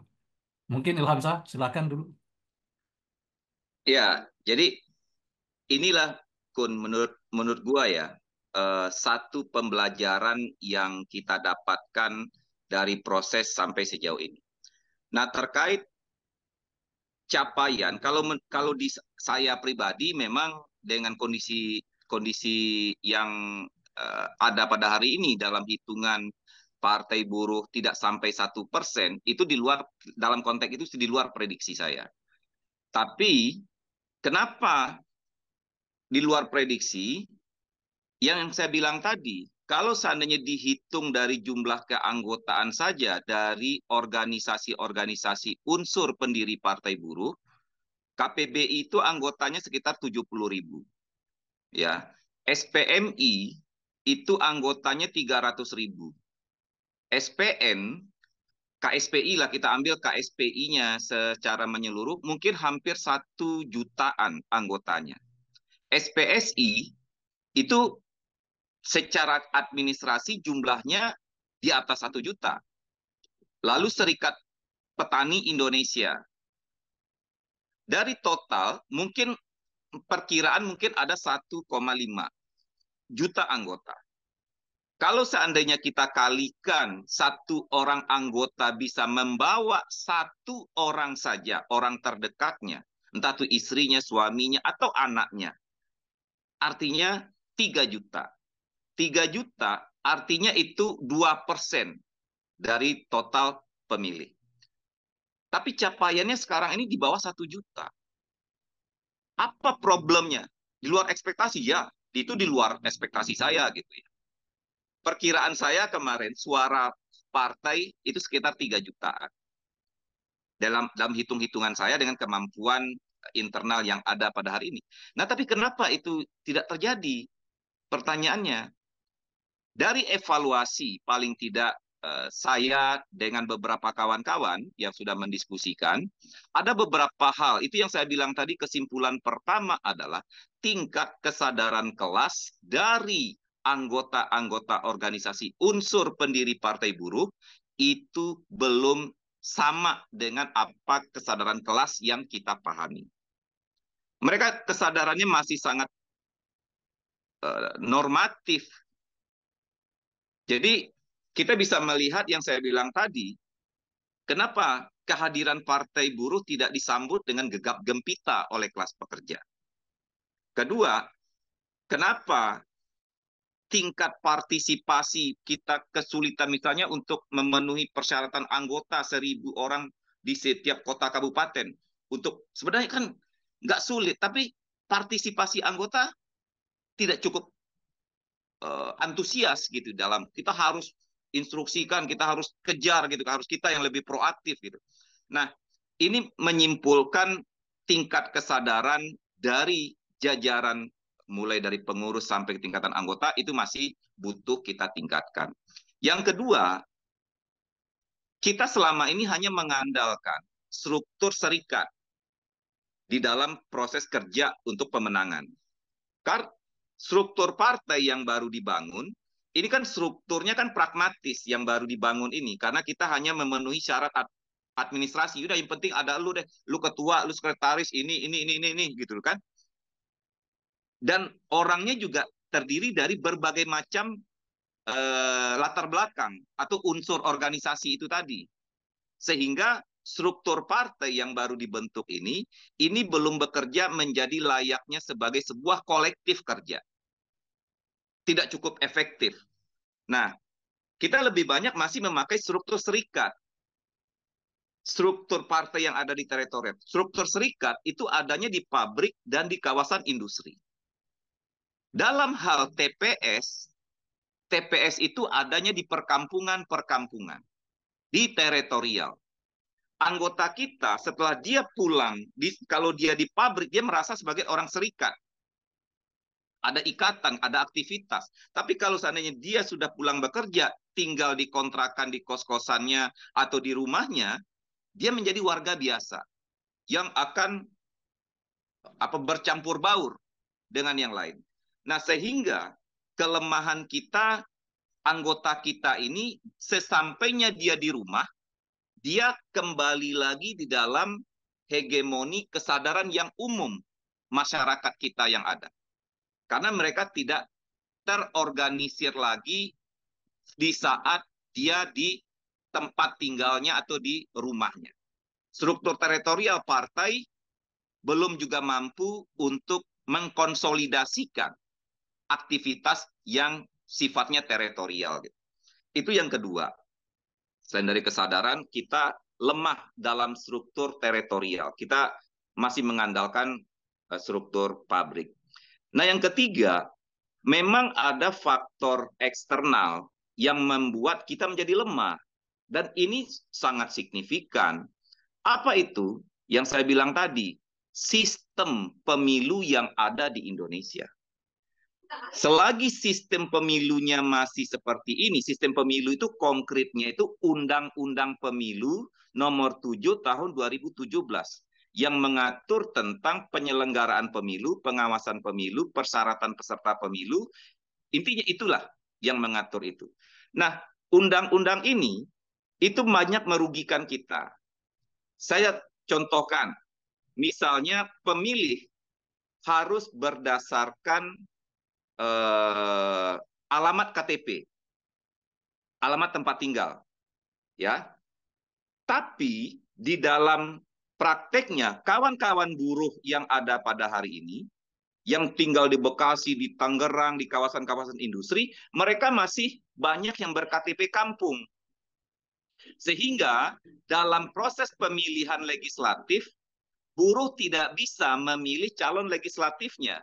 Dia cuma hanya punya hak untuk memilih presiden. Saya contohkan satu pabrik saja. Pabrik Epson, buruhnya itu 12.000. 60% dari 12.000 itu KTP-nya di luar Bekasi. Tentu dia akan kehilangan suara. Kawan-kawan buruh itu banyak yang pada akhirnya tidak memilih. Karena kan satu hari cuma libur kan. Kalau dia pulang ke Jawa Tengah, dia ke Semarang, dia ke Cilacap, dia ke daerahnya, itu nggak cukup. Kedua, cost-nya tinggi, biayanya tinggi. Paling tidak minimal dia harus keluar 300.000. Bagi buruh, lebih baik saya tidur di kontrakan aja. 300.000 bisa makan untuk 4 hari, 5 hari bagi saya. Nah, itu yang kedua, sistem pemilu. Itu sistem, kita dirugikan. Banyak suara buruh yang akhirnya tidak dipergunakan karena alamat KTP dia masih ada di daerah. Harusnya kan pemilih ini kan harusnya berdasarkan domisili tempat tinggal. Prakteknya saya contohkan. Ridho, dia di dapil 2, Jakarta Selatan, Jakarta Pusat, luar negeri. Tapi dia berdomisili di Amerika. Dia bisa memilih calon legislatif. Dia bisa memilih presiden dan anggota DPR RI. Tapi kenapa orang Cilacap yang tinggalnya di Bekasi nggak bisa memilih DPR RI? Nah, Partai Buruh juga mengajukan gugatan terkait pasal tersebut. ke Mahkamah Konstitusi, tapi juga ditolak oleh Mahkamah Konstitusi. Selain itu, sistem yang sangat berpengaruh terhadap perolehan suara, yang saya bilang tadi membentuk watak masyarakat, sistem pemilu proporsional terbuka berdasarkan suara terbanyak. Sistem proporsional terbuka berdasarkan suara terbanyak ini yang akan menang di tengah situasi objektif masyarakat kita, kondisi ekonomi masyarakat kita, kesadaran yang umum di masyarakat kita. Hanya caleg yang akan mempunyai uang yang besar yang akan memenangkan pertarungan. Dengan uang yang besar, mereka bisa mengenalkan, mensosialisasikan dirinya. Karena dalam pemilu itu, satu orang memilih orang. Bukan memilih partai, kan memilih orang. Nah tentu sayalah sebagai pimpinan Serikat Buruh di Tanjung Priuk, di Jakarta Utara, mungkin yang kenal saya itu dari proses anggota ya mungkin 10.000 orang. Cuman yang akan kenal saya. Nah caranya saya untuk mengenalkan lagi kan saya harus pasang baliho banyak-banyak, butuh duit besar. Saya pasang iklan, butuh duit besar. Nah dalam sistem proporsional terbuka, pada hari ini, orang-orang kaya, pengusaha, artis, saudagar, dia tidak perlu menjadi kader partai, tapi pada saat mau pemilu, dia tinggal nyalek, daftar ke partai apa yang dia suka. Dengan modal uang, dia bisa membeli kursi, nomor urut, bahkan setelah itu dia bisa menggunakan uangnya untuk menghegemoni rakyat. Dan saat pencoblosan atau saat kampanye, dia bagi-bagi sembako, dia bagi-bagi uang, dan itu sistem proporsional terbuka berdasarkan suara terbanyak ini hanya orang yang mempunyai uang yang besar, yang potensi menangnya juga lebih besar. Nah, itulah yang membuat kenapa buruh yang tadi terkonsentrasi di struktur kita itu dia terikat dengan kita itu adanya waktu di pabrik dan di kawasan, tapi sesampai dia di rumah, di kampung perkampungan tempat tinggal itu, dia menjadi seperti masyarakat yang pada umumnya, di mana dalam sistem pemilu orang tidak memilih berdasarkan apa program. Bayangkan ya Kun ya, ada kawan yang di Lubuk Linggau, dia kampanye terus advokasi masyarakat itu setiap hari itu posko oren yang mereka dirikan itu bisa menerima pengaduan 3 kasus. Dan umumnya mereka bisa memenangkan kasus-kasus yang diadukan, masalah kesehatan ditolak di rumah sakit, atau ijazah yang tidak diambil, macam-macam kasus yang mereka tangani, dan umumnya terselesaikan. Bahkan dia bilang, orang yang mau mati saja yang waktu kita tolong, dalam pemilu kemarin, keluarganya nggak ada yang memilih, dia bilang. Nah, jadi masyarakat kita ini, kebaikan yang selama ini kita perbuat kepada mereka, misalnya kita di Serikat Buruh, anggota kita itu kan umumnya sudah menerima kebaikan investasi politik lah, investasi sosial, kita bilang tuh kan, kerja-kerja perjuangan yang kita lakukan selama ini, itu tidak dianggap sebagai satu hal yang sudah kita berikan, atau organisasi berikan. Dia lupa pada saat mau pemilu, nanti ada yang memberikan uang, dianggap, jadi kebaikan masa lalu itu cepat lupa. Jadi masyarakat kita ini cepat lupa keburukan orang, cepat lupa juga kebaikan orang. Prabowo kayak gimana pun kita mengatakan dia penculik, dia pelanggar HAM, apa segala macam, 60% yang memilih dia. Jadi memang masyarakat kita ini dibentuk kan pasti ya sistem kan, sistem yang memang yang dijalankan oleh kekuasaan yang ada pada hari ini. Nah, dalam konteks ini tentu kita sadar sepenuhnya dalam perspektif kita, negara sehari ini yang menjadi alat dari kepentingan kelas pemilik modal ini, dia menggunakan cara untuk menaklukkan orang banyak itu dengan kondisi kemiskinan, dengan segala keterkungkungan. Mereka masuk dalam ranah itu sehingga proporsional terbuka, sekali lagi dalam konteks itu, orang yang punya uang yang akan berpotensi untuk menang. Ya, Nah, jadi ya mungkin di situ dulu. ya. Rido ada tambahan soal apa yang sudah disampaikan oleh Bung Ilham saat tadi. Ya, memang problem internal cukup ini ya, cukup apa? Cukup menjadi PR gitu ya, karena problem masih banyak anggota kita di kalangan buruh yang masih belum memiliki kesadaran politik yang dibutuhkan dalam rangka memperjuangkan agenda partai, ya masih cukup sedikit gitu. Tapi kita perlu melihatnya secara secara lebih apa ya, secara lebih menyeluruh ya, karena memang ini bukan PR yang bisa kita jawab dalam jangka waktu pendek gitu, dan sedikit banyak itu juga ditentukan oleh pada bagaimana Partai Buruh sendiri sebagai organisasi mengupayakan pendidikan politik gitu, dan makanya faktor-faktor yang sifatnya administrasi, aturan dan lain-lain itu juga ikut berperan dalam rangka menghambat pada bagaimana Partai Buruh bisa memiliki performa yang diharapkan dalam pemilu 2024 kemarin gitu. Dan bagi saya sih uh, ya evaluasi sangatlah penting untuk dilakukan gitu supaya kita di tahun menjelang 2029 nanti tidak mengulangi masalah-masalah ini gitu. Yang terpenting kemudian adalah uh, catatannya adalah mungkin kita harus lebih lebih apa ya, lebih berdisiplin dalam berupaya uh, bertarung di tahun 2029 nanti gitu. Karena ketika kita sudah melakukan evaluasi sedikit banyak kan kita udah tahu gitu problem-problem apa yang harus kita hadapi dan harus kita jawab gitu. Dan kalau kita udah tahu masalahnya dan apa jawabannya, tantangan selanjutnya adalah bagaimana berdisiplin terhadap jawaban kita sendiri gitu. Karena masalahnya kemudian adalah, dan ini adalah problem dari organisasi politik yang dibentuk oleh organisasi massa ya.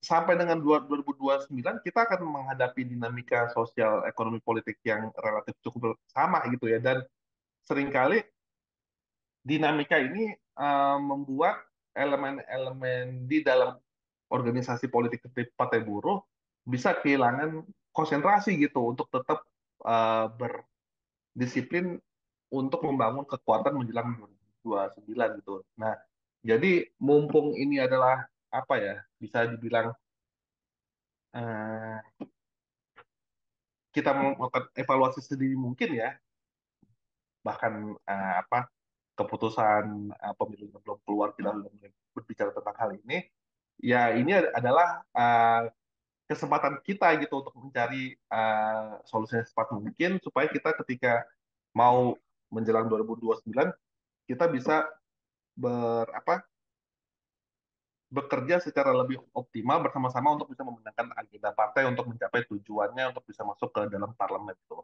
Itu yang pertama.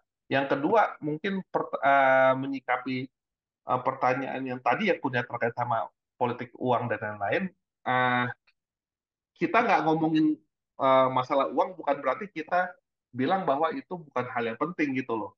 Kita mengakui itu adalah hal yang sangat penting. Tapi problemnya adalah masalah uang dan ini emang udah ada studinya ya, apa politik uang di Indonesia itu hanyalah bagian dari apa uh, strategi dari proses pemenangan politik yang lebih luas gitu. Misalkan walau sudah ada studinya menunjukkan bahwa besaran dari uang yang dikeluarkan itu belum tentu berimplikasi pada besaran suara yang akan didapat gitu. Karena seringkali mereka yang bisa mendapatkan suara adalah mereka yang punya uang, tapi juga memiliki mesin uh, politik yang lebih mumpuni gitu loh. Jadi nggak heran gitu loh, banyak calon-calon yang dibilangnya tuh nyiram nyiram duit ya menjelang apa menjelang pemilihan atau disebut dengan serangan fajar itu juga nggak dapat banyak suara gitu loh, karena orang-orang yang dikasih duit itu juga ternyata masih tetap harus diorganisir sebenarnya oleh tim-tim sukses, tim kampanye gitu loh. Makanya ada beberapa cerita gitu ya dari teman-teman saya sendiri yang juga nyalek dan dia apa berupaya untuk bisa dapat kursi gitu, mereka nggak cuma mempersiapkan diri bayarin orang gitu, dalam arti bayarin orang untuk milih mereka, tapi bahkan nyiapin ada orang-orang yang dibayar untuk ngawasin supaya orang yang nanti dibayar-bayar itu nyoblos mereka gitu. Bahkan sampai katakanlah ya, mereka bayar polisi gitu loh untuk memastikan bahwa uang yang nanti dikeluarin itu benar-benar bisa berbuah suara gitu. Dan ini adalah hal eh, men- yang menunjukkan bahwa pada akhirnya yang bisa memenangkan pertarungan politik pemilu nanti adalah mereka yang punya mesin sebenarnya gitu, yang mana uang menjadi salah satu bagian dari uh, penguatan mesin politik itu sendiri. Dan saya pikir evaluasi dari proses ini menunjukkan bahwa partai buruh punya kapasitas untuk menciptakan mesin sebenarnya, di mana uang menjadi bagian untuk memperkuat kapasitas mesin politik itu. Tapi itu mensyaratkan adanya yang saya bilang tadi, kedisiplinan.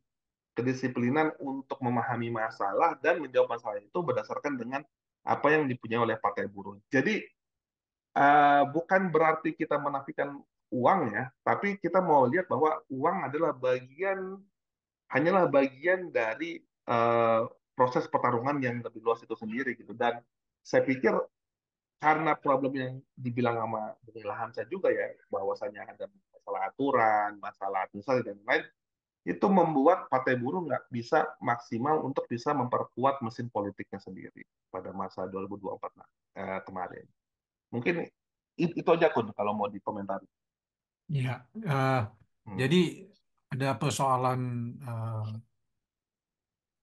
kesadaran, ada persoalan struktur politik, ya, struktur partai, struktur organisasi yang belum bisa menjawab kebutuhan elektoral, dan juga ada persoalan administratif sistem kepemiluan, dan apa kemudian bagaimana uang itu juga menjadi bagian dari proses yang ada dalam proses elektoral ini. Nah, Jumisi, ada yang mau ditambahkan terkait dengan ekspektasi atau harapan terhadap perolehan suara yang tidak sesuai dengan kenyataan yang muncul dari hasil pemilu ini?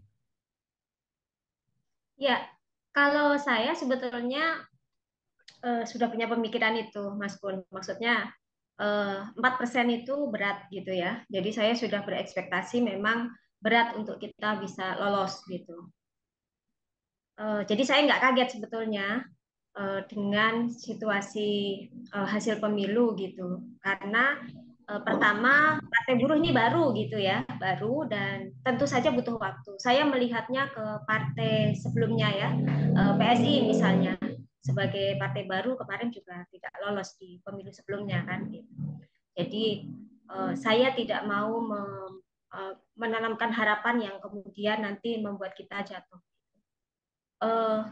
Terus kalau sebagai evaluasi sebetulnya pertama ya, kita belum bisa mendekati Gen Z ya, anak-anak muda yang sebagai pemilih pemula itu, kapasitas kita untuk meyakinkan mereka, mendekati mereka untuk dekat dengan PB itu masih belum berhasil.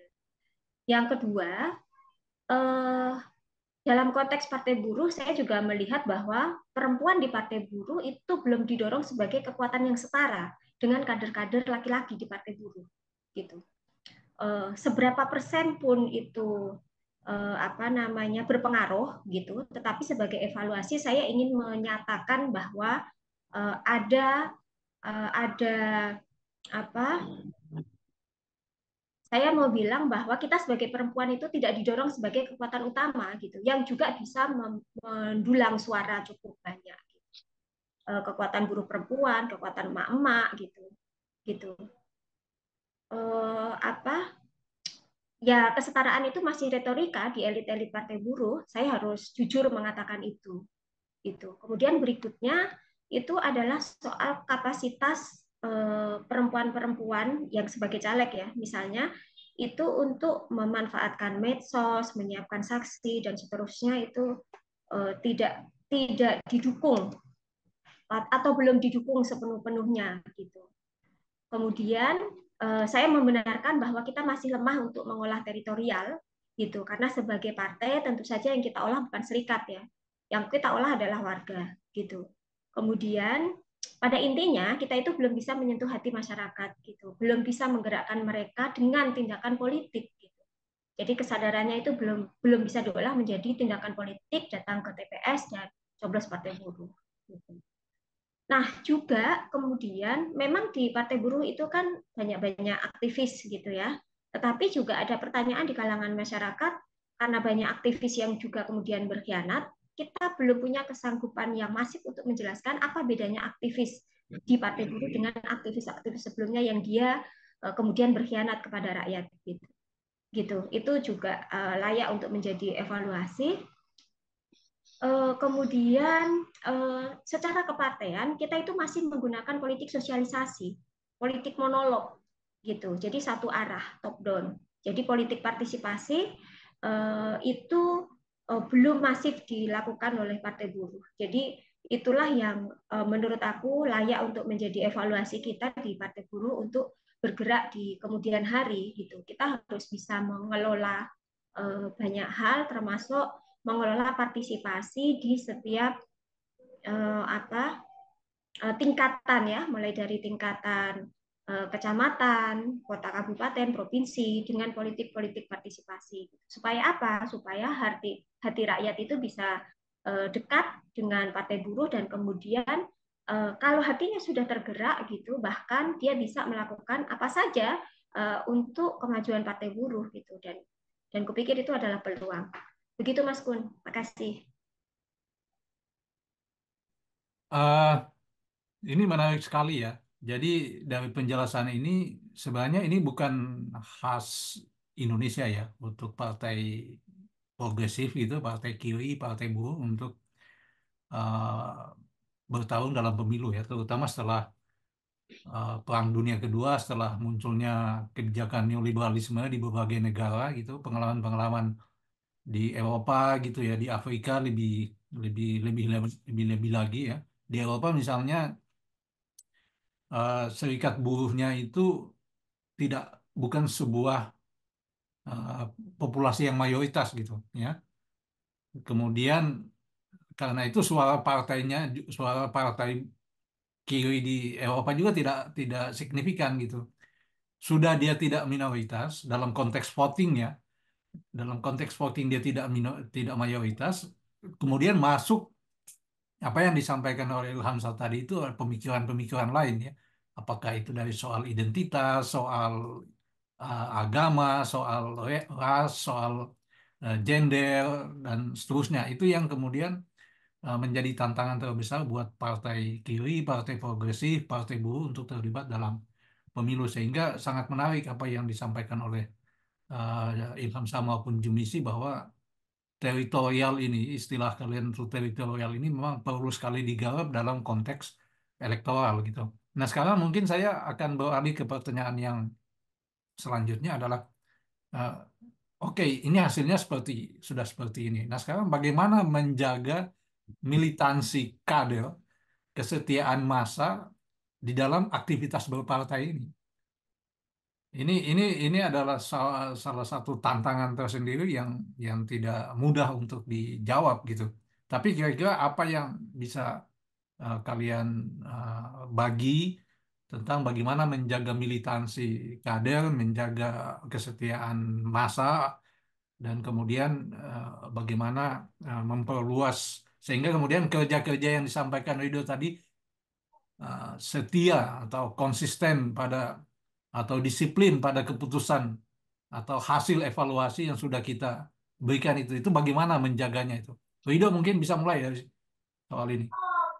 Ya, kalau jawaban gua sih ini jawaban yang dari PRP juga ya, untuk bisa menjaga militansi sekaligus apa ya, memastikan bahwa apa yang kita kerjakan sekarang ini menjadi lebih luas ya, kita harus melakukan propaganda lebih besar, rekrutmen lebih banyak, dan pendidikan. Jadi PRP gitu loh.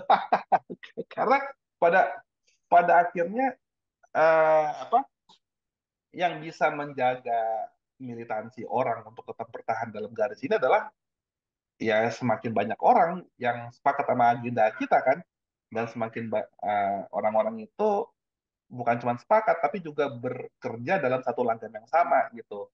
Dan supaya mereka bisa bekerja dalam satu langgam yang sama tentu harus dididik kan, dan itu yang saya sebut dengan formula PRP itu.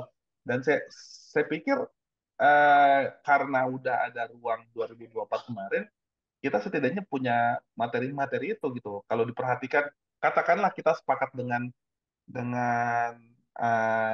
hasil quick count ya, yang mana menunjukkan bahwa Partai Buruh itu hanya mendapat 0,6% suara gitu ya sekarang. Berarti dari total jumlah pemilih ada 1,6 juta, ya kan? 1,6 juta yang kemarin memilih Partai Buruh gitu. Nah, itu kan menunjukkan modal sendiri kan. Nah, sekarang pertanyaan adalah gimana caranya kita bisa memastikan bahwa 1,6 juta itu menjadi anggota aktif dari Partai Buruh gitu. Karena kalau mereka bisa menjadi anggota aktif, berarti kita bisa mendorong mereka untuk juga bayar bayar iuran gitu. Nah, asumsikanlah ya 1,6 juta ini anggota bayar iuran 1.000 aja. Udah berapa banyak uang yang bisa dikumpulin sebulan kalau 1,6 juta orang ini bayar 1.000 rupiah gitu ya sebagai iuran gitu. Itu ada 1,6 miliar gitu ya kan. Dan kalau kita udah punya modal 1,6 miliar, kita bisa ngomong banyak hal seperti ini yang dibilang sama Boeing dan juga Jumisi gitu tentang pada bagaimana menciptakan pengorisan teritorial gitu. Karena problem dari aktivisme di Indonesia adalah kita tahu mau ngapain, tapi siapa yang mau ngerjain kalau nggak ada duitnya? Nah, itu berdasarkan ada status Facebook kawan tuh, bilang kayak gitu tuh. Ya kan, kita tahu mau ngapain, masalahnya siapa yang mau ngerjain kalau nggak ada duitnya. Nah, kalau kita bisa memastikan bahwa kita ngerekrut sebanyak mungkin dan kemudian hasil rekrutan itu kita bisa dorong untuk membayar iuran, tentu kita punya sumber daya yang lebih besar gitu, baik secara jumlah manusia dan juga secara jumlah material. Gitu. Dan saya pikir itulah modal-modal yang bisa kita dorong untuk bisa memperkuat yang saya sebut mesin politik, supaya nanti kita ke depannya mempersiapkan diri bertarung dalam skema sistem gitu loh. Karena yang kita hadapi kan sistem. Kalau kita masih bertarung dalam cara logika yang sporadis, yang nggak diatur secara sistem, kita akan kesulitan lagi nanti untuk bisa menghadapi apa pertarungan yang sudah disiapkan secara sistemik oleh lawan kita sendiri gitu. Dan saya pikir di sinilah kesempatan kita untuk bisa mendorong agenda pertarungan politik kita menjadi lebih disiplin, sistematis, dan juga terstruktur gitu, supaya kita nggak lagi harus ketemu dengan masalah-masalah yang sebenarnya bisa kita jawab lewat penguatan organisasi politik Partai Buruh itu sendiri. Ya, Jumisi mungkin ada pandangan, ada gagasan tentang bagaimana mempertahankan militansi kader dan kesetiaan anggota untuk eh, setelah melihat kenyataan elektoral seperti itu gitu.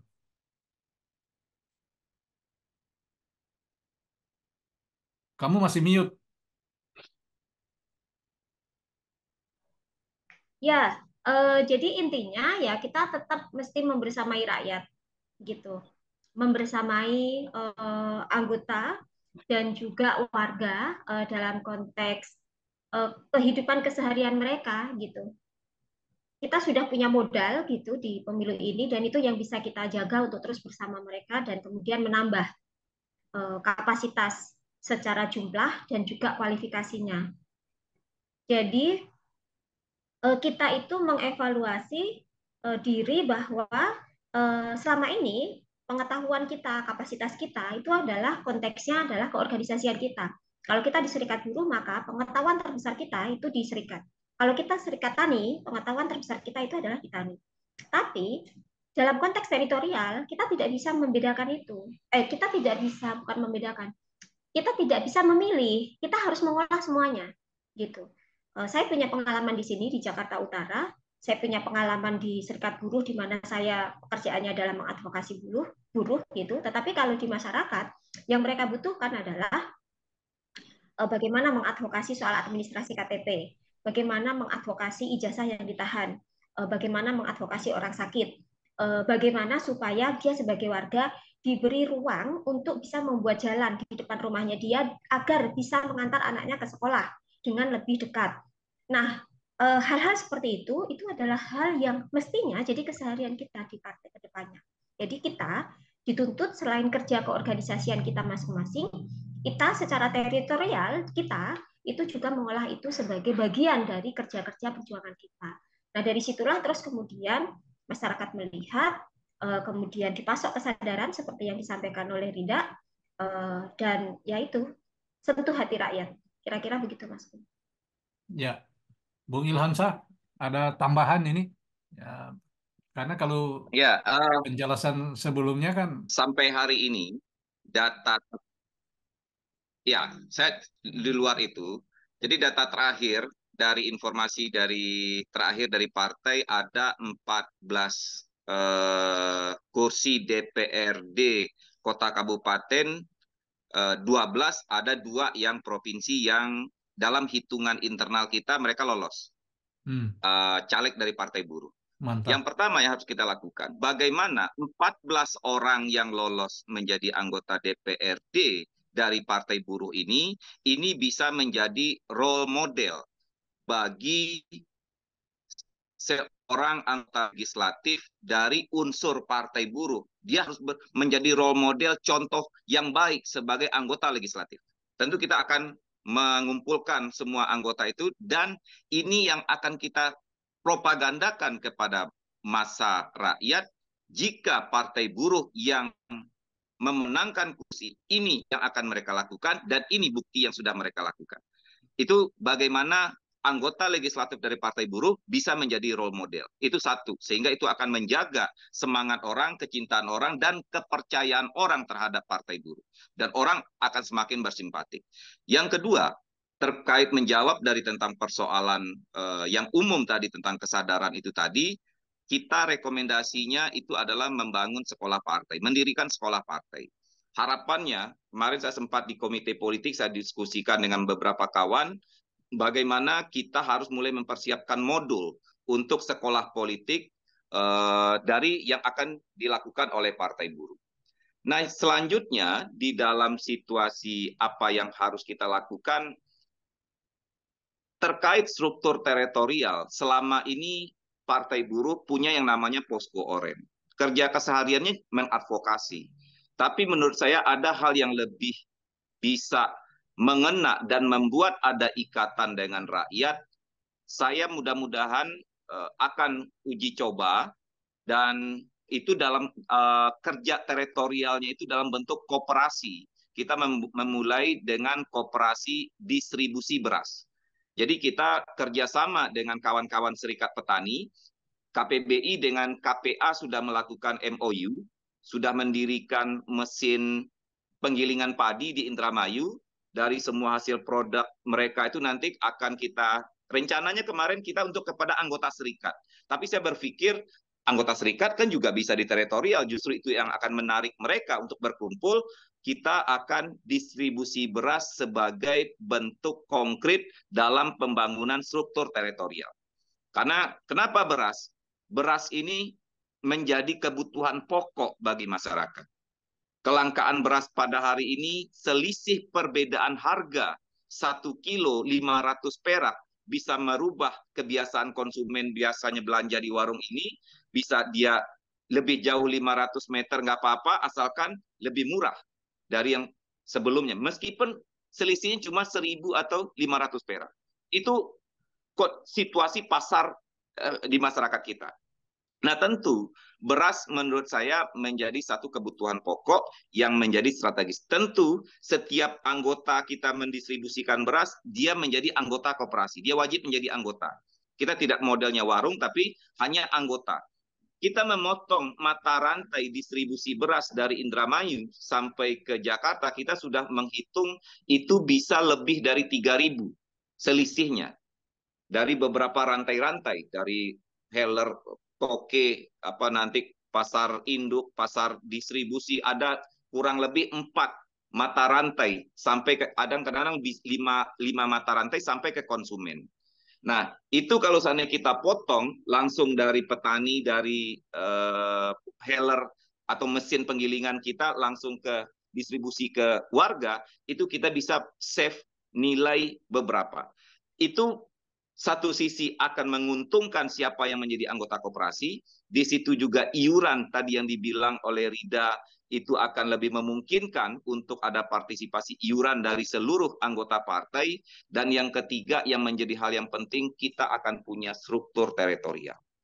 Kalau seandainya Posko Oren satu kerjanya melakukan advokasi terhadap problem rakyat miskin, selain itu kita juga menjawab kebutuhan rakyat miskin terkait kebutuhan pokok beras. Itu saya sudah diskusi dengan beberapa kawan, mudah-mudahan ini cara bagi kita untuk menjaga bagaimana tidak hanya menjaga yang ada, tapi bagaimana kita merekrut sebanyak mungkin orang untuk bergabung dengan Partai Buruh, tentu dengan contoh, makanya dia harus menjadi role model kalau dia menjadi anggota DPRD, bagaimana dia menjadi propagandis, kita mencetak sebanyak-banyaknya propagandis yang bisa berbicara menjelaskan di hadapan masyarakat, tentu sekolah partai menjadi kebutuhan, dan yang ketiga pembangunan struktur teritorial dengan berangkat dari apa yang menjadi kebutuhan pokok masyarakat sehari-hari. Beras adalah, dan itu juga akan membangun kerjasama, mensolidkan juga dengan organisasi petani. Dan itu akan saling menguntungkan aspek, baik itu bagi organisasi petani sendiri, baik itu organisasi buruh, apalagi untuk partai. Pola itu menurut saya akan jauh lebih efektif. Dan tentu 2029 target untuk Partai Buruh tidak lagi hanya sekedar untuk lolos menjadi peserta pemilu, tapi memastikan ada calon legislatif anggota DPR RI yang bisa meraih kursi.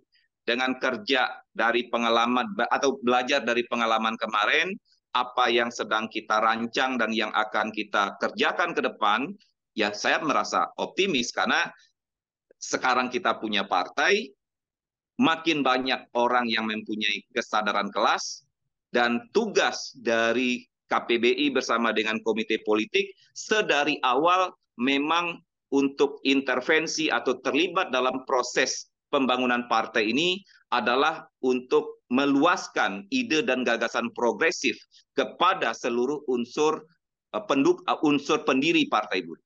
Karena unsur pendiri Partai Buruh, latar belakang organisasi kita sama-sama tahu. Dulu kita menganggap SPSI serikat kuning. Dulu kita menganggap SPMI itu serikat yang moderat, tidak militan, tidak radikal. Tapi sekarang prakteknya mereka semakin hari semakin maju, dan yang kosong di banyak kawan-kawan di serikat itu adalah perspektif ideologi. Itu yang kita bilang kesadaran kelas. Nah, sekarang bagaimana melalui sekolah partai kesadaran kelas itu masif. Saya kemarin diskusi sama Iqbal, saya bilang ini kebutuhan ini. Kita harus bangun di setiap kota kabupaten di seluruh Indonesia. Tentu kita membutuhkan banyak orang yang bisa nanti menjadi mentor atau fasilitator untuk menjadi tenaga pengajar, karena partai terbuka tidak hanya bagi kader partai yang, karena kita merasa kekurangan gitu ya, tentu misalnya kayak Kun misalnya, atau kawan-kawan yang biasa di Indo Progress yang mempunyai perspektif ideologis yang lebih kuat. Nah, bisa saja nanti menjadi bagian dari orang-orang yang ikut melakukan proses ideologisasi di tingkatan internal. Saya jamin Partai Buruh ini akan selalu terbuka. Kita akan fight untuk itu. Dan kita memberikan ruang. Rida, beberapa kawan, kita membuka. Makanya pertama kali yang menjadi hal yang menarik paling tidak bagi saya pribadi, waktu proses pembangunan partai, Iqbal pertama kali mengucapkan we are the working class. Kita ini kelas pekerja. Kita harus melakukan ini adalah perjuangan kelas, dia bilang gitu kan. Gue dulu ngomong perjuangan kelas tuh kayaknya takut-takut dulu gitu. Ini orang nih kok enak aja dah. Ya udah, karena dia yang ngomong perjuangan kelas gitu, meskipun perspektif kesadaran kelas dia dengan kita mungkin berbeda gitu ya. Suatu hal yang nggak bisa terdamaikan dua kelas kontradiksi dasar ini. Mungkin nggak seperti itu, tapi ini menjadi ruang paling tidak bagi kawan-kawan yang mempunyai perspektif perjuangan kelas. Partai Buruh ini adalah sarana untuk mengaktualisasikan ide-ide. Kayak Kun misalnya, lu pasti punya obsesi kan, tidak hanya sekedar nanti di media pun tujuannya adalah bagaimana jangkauannya apa yang selalu didiskusikan oleh Indo Progress mempunyai pengaruh terhadap perjuangan kelas. Hal-hal kayak gini menurut saya di partai, makanya waktu lolos pertama kali salah satu deklarasi yang juga saya sampaikan, Partai Buruh membuka diri kepada seluruh kalangan. Kita butuh banget intelektual progresif, orang-orang yang mempunyai pemikiran-pemikiran tentang bangsa ini seperti apa. Kita berbicara Indonesia, bagaimana memakmurkan seluruh rakyat, bagaimana sistem ekonominya, bagaimana banyak sekali. Dan karena 80% yang saya bilang tadi baru punya pengalaman politik, dan hampir semua kita ini adalah dari lapisan kelas pekerja, tentu kita membutuhkan banyak unsur dari berbagai macam gerakan untuk memberikan kontribusi lebih. Partai Buruh tidak tertutup, tidak anti kritik, ya. Tapi Partai Buruh juga membuka, lu punya ide, ayo aktualisasikan dong. Lu masuk ke sini. Partai Buruh membuka ruang. Nah, kira-kira seperti itulah sehingga saya banyak kawan yang lain terus akan berpropaganda kepada banyak kelompok yang belum bergabung kepada anggota, dan tujuan utamanya adalah bagaimana tidak hanya sekedar menjaga militansi semangat anggota yang sudah ada, tapi justru harus menjadi satu putaran yang bergelombang yang semakin besar, sehingga orang semakin tertarik dengan Partai Buruh, orang semakin melihat Partai Buruh adalah harapan, orang melihat adalah Partai Buruh adalah alat bagi dia untuk pertarungan politik dan perjuangan kelas. Nah, menurut saya 3 poin itu menjadi satu hal yang kita akan usahakan dan menjadi kebijakan dan menjadi keputusan di dalam partai. Tapi kemarin kan kita sempat diskusi, kita nanti mungkin habis Lebaran akan ada evaluasi besar di presidium partai, dan tidak cukup hanya evaluasi, tentu rekomendasi-rekomendasi yang saya sampaikan tadi itu juga menjadi agenda politik yang akan kita sampaikan untuk dikerjakan oleh Partai Buruh ke depan. Ya, sebelumnya saya mau sampaikan selamat ya buat 14 kader Partai Buruh yang Itu terpilih sementara ya. ya, untuk sementara Ya. ya, insya Allah Ya. benar-benar terrealisasi gitu. Dan menarik tadi apa yang disampaikan oleh Hamzah bahwa mereka seharusnya bisa menjadi contoh ya. Saya ingat waktu Partai Buruh di Brasil ketika mereka baru pertama kali ikut pemilu dan memenangkan kursi di parlemen dan juga wali kota ya, tingkatan lokal, kota madya, wali kota, bupati kalau istilah kita gitu. Mereka menjadi contoh ya. Ketika terpilih mereka menjadi contoh dan itu yang menjadi dasar Partai Buruh itu membesar sebagai sebuah partai elektoral gitu ya. Nah, mudah-mudahan itu bisa bisa terjadi di kader Partai Buruh gitu di Indonesia. Dan sebagai akhir dari perbincangan kita ini, mungkin ada 1-2 kata yang penutup dari kawan-kawan untuk secara singkat merefleksikan proses ini dan bagaimana ke depannya untuk kelangsungan Partai Buruh ini. Silakan, Wido.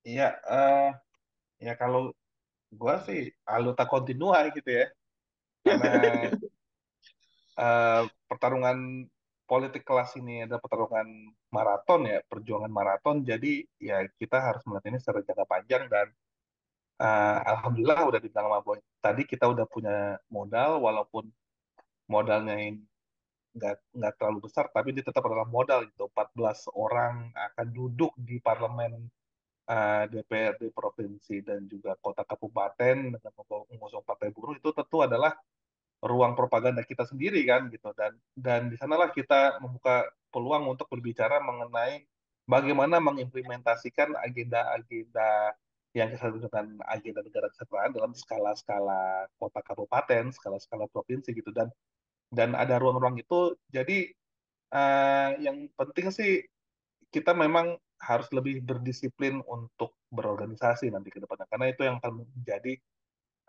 jawaban dari semua masalah kita di tahun 2029 nanti. Mungkin itu aja, Kun, yang bisa disampaikan. Ya, Ilham Shah ada satu dua Ya, penutup gitu. saya mau menyampaikan problem. Selama ini orang berbicara tentang problem demokrasi, problem demokrasi. Jadi problem demokrasi itu bukan hanya undang-undang ITE, undang-undang KUHP gitu, tapi yang paling mendasar dari problem demokrasi kita ini pada hari ini menurut saya adalah undang-undang partai politik dan undang-undang pemilu. Sama seperti kita berbicara tentang Soeharto dulu yang anti demokrasi, PRD secara tepat menohok secara langsung problem demokrasinya itu adalah 5 paket undang-undang politik dan dui fungsi ABRI.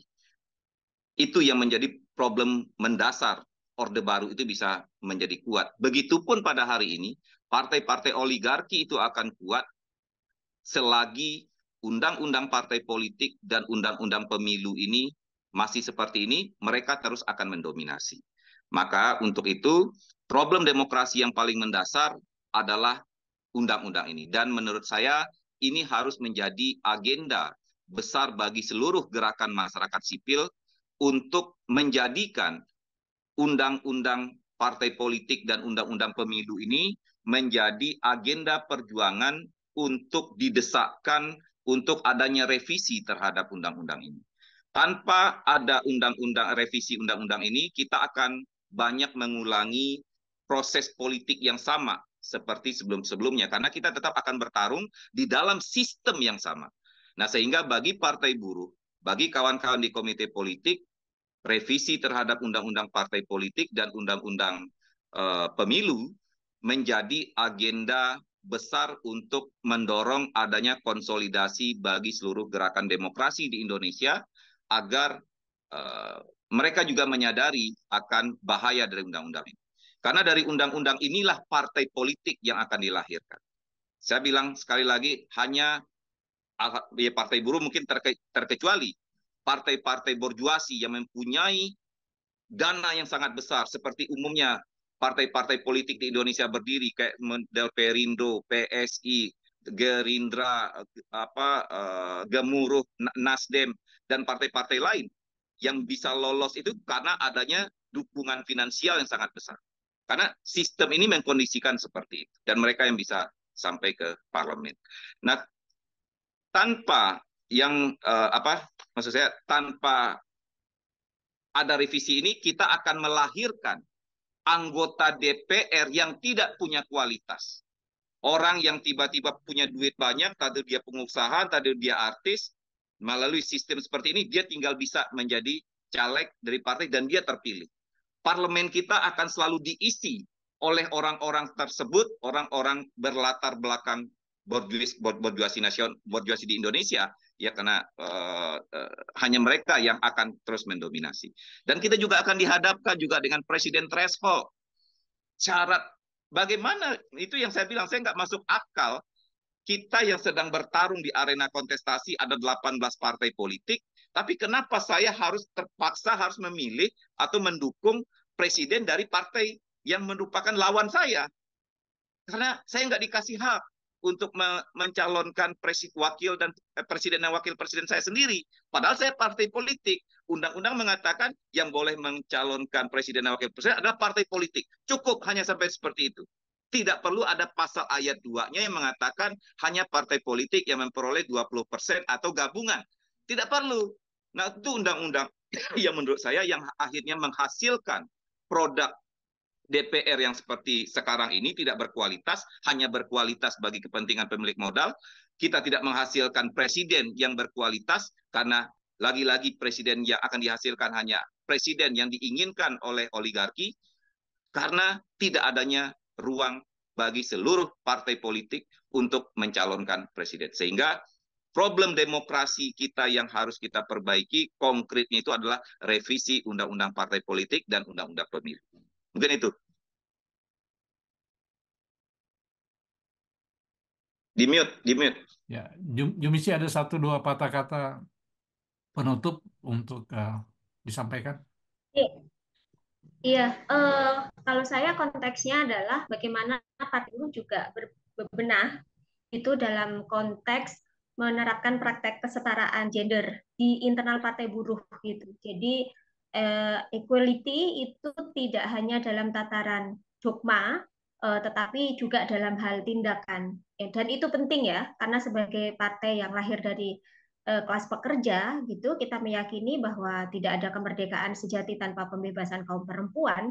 Tetapi jika praktek kesetaraan itu hanya di bibir, maka itu tidak akan menjadi nyata. Kita berpartai, kita berpolitik, bahkan kita menang dalam kontestasi pemilu pun, kalau perempuan tidak ada ruangnya, maka ya sama saja. Jadi itu pesan untuk saya sendiri dan kita semua sebagai Partai Buruh supaya kita berbenah dalam hal itu juga. Begitu sih, Mas Kun. Terima kasih kesempatannya ya, teman-teman Indo Progress. Ya, terima kasih ya atas kesempatan ini dan terutama buat kawan-kawan Partai Buruh terhadap Jumisi, Ilhamsa, dan Wido yang sudah berbagi cerita, pengalaman, ide, gagasan, dan pengetahuan tentang apa yang bisa dilakukan oleh gerakan progresif ke depan di dalam konteks politik di Indonesia. Saya sekali lagi menyampaikan terima kasih. Sampai jumpa di kesempatan berikutnya dan jangan lupa untuk kalau ada diundang lagi oleh Indo Progress untuk menyediakan waktu untuk wawancara karena saya percaya ke depan akan makin sibuk, akan makin banyak pekerjaan yang akan kawan-kawan lakukan. Sekali lagi terima kasih, sampai jumpa. Bye-bye. Bye. Oke, terima kasih. Sehat-sehat Terima kasih semuanya. semuanya. Sehat-sehat. Ya.